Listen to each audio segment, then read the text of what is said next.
والسلام على رسول الله. ازيكم يا حبايبي، عاملين ايه؟ النهارده هنعمل مع بعض شويه فراخ او وراك فراخ بالبصل المكرمل مع صوص الدبس. حاجه كده. هنبدا بسم الله الرحمن الرحيم. هنسمي بسم الله الرحمن الرحيم.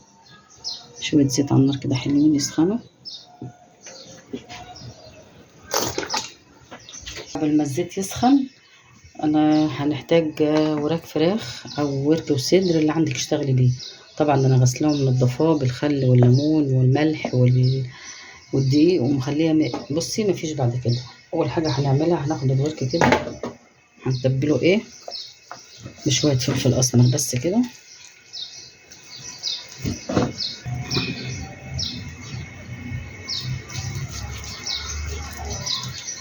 عشان احنا لسه هنحط له تتبيله تانية مع البصل.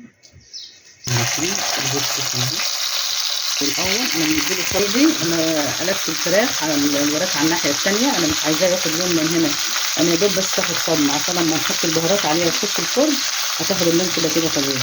انا هخليها بقى تاخد اللون من تحت شويه كده، عشان طبعا اللي تحت بتبقى مش واخده لون زي اللي فوق.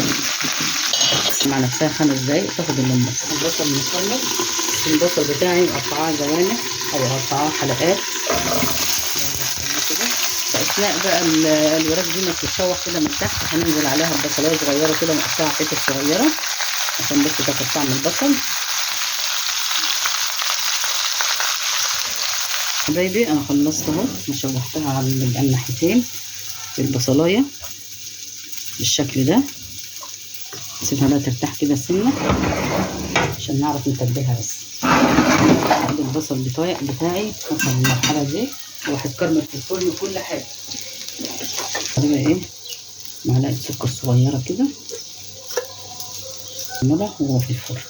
هو بقى هيتكرمل لوحده وهو في النار. اللي هينزل من الفراخ عايزه تكتري الكميه برضه يرجع لك انت. شايفه ان الكميه دي مناسبه جدا. معلقه صويا صوص، معلقه مستردة، معلقه كاتشب. لو ما عندكيش كاتشب ممكن تستغني عنها وتعملي طماطميه مبشوره او طماطميه معصوره او معلقه صلصه اللي عندك اشتغلي بيه، ما توقفيش عند اي حاجه. ده على جنب كده. طبعا فلفل اسمر، الفلفل الاسمر ودي كل بهارات عشان ما تروحش مني. شويه زعتر على شويه كمون على شويه بهارات فراخ على شويه ملح كده خالص. حطي بقى وادي دبس الرمان، بس بطل اسمها فراخي بقى كده. هندهنها من كل ناحيه كده عشان خاطر ايه يعني ما خدتش اي تتبيله.